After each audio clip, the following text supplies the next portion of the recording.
Morning everybody, hope you have a great day today. We're looking at the subject of wealth as considered through the mind of a very wise man called Solomon, who had plenty of it. Solomon's story basically ends where we began, about the fact that at the end of the day it all goes back in the box.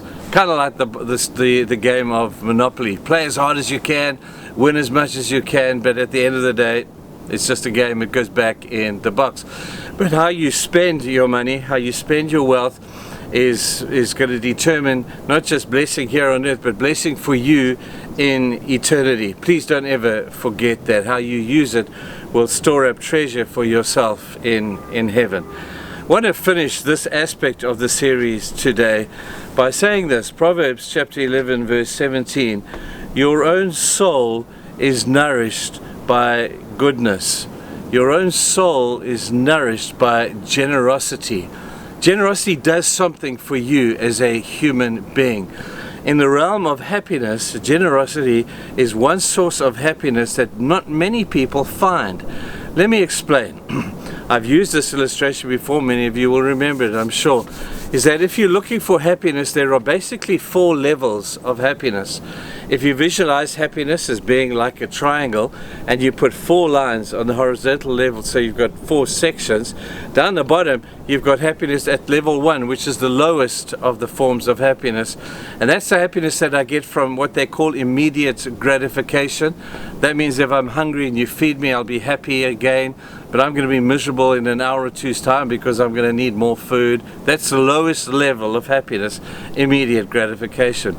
The next level of happiness coming up the triangle is the happiness that happens from ego satisfaction. When I beat you, when I win, when I earn more money than you, when I get the promotion and my ego is stoked and I'm happy because I've beaten you, that's the second level of happiness.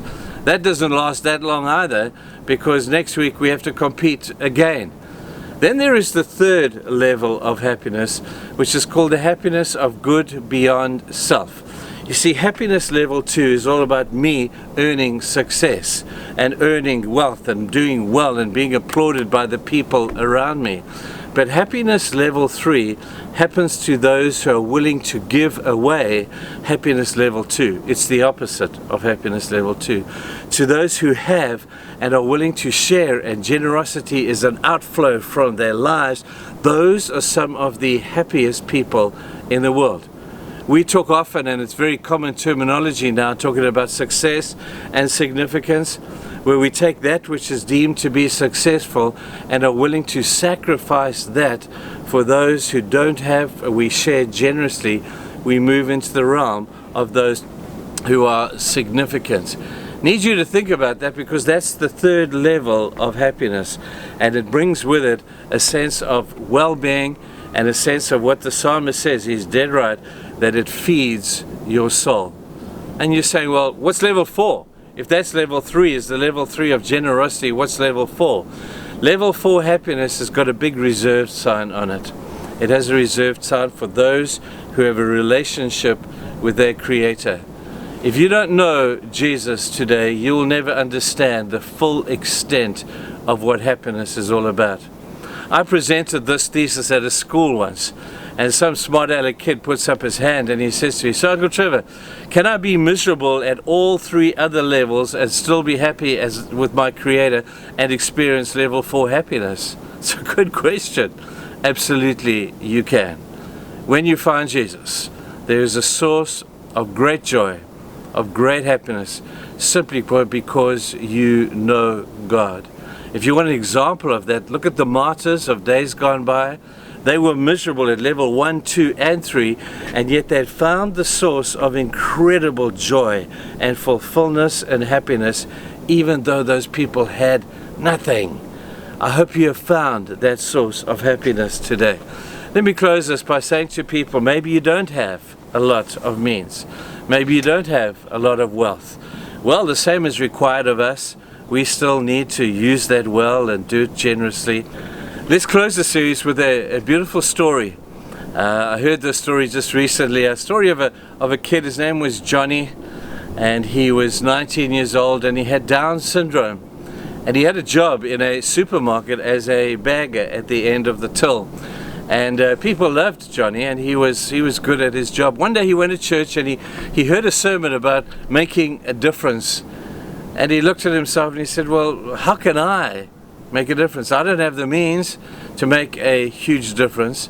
But he came up with an idea. He went to his dad. He said, Dad, will you help me? They scanned the internet and they found motivational statements. They had them printed onto little pieces of paper. And Johnny would go back to work every day, and with a great smile on his face, when he gave the packet to the person who had made the purchase, he had a little statement in there. And he would say to the person, I've put something really special inside there. I hope it helps you through the day. And over the course of time, people began to love these little motivational statements that Johnny would put in the bag. After a while, the manager of the supermarket began to notice that Johnny's line was 5 times longer than any other line. And he thought, oh, I need to put some more tellers out. He put more tellers out, but his line was still long. They questioned the people in the line, and the people said, no, we're here because of Johnny. We've come to get our motivational statement for the day.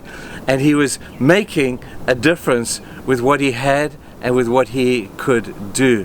Some people, one old lady actually said, I used to come to the shops once a week, but now I come every day because I can't wait to get my little motivational statement. And I think about that, and it blows me away that here's a kid, you know, that would appear to have not much to offer other than his love and a motivational statement. That kid was making a great difference. Here's the deal, people. You may not have the means, but you still have the mission. And God has for you a mission for this life. I hope you learn to use your means to be able to fulfill the mission, so when you stand before God one day, He's going to say, hey man, well done, good and faithful servant. You have used well what I have given you, much or little. God bless you guys. Go and have a great day.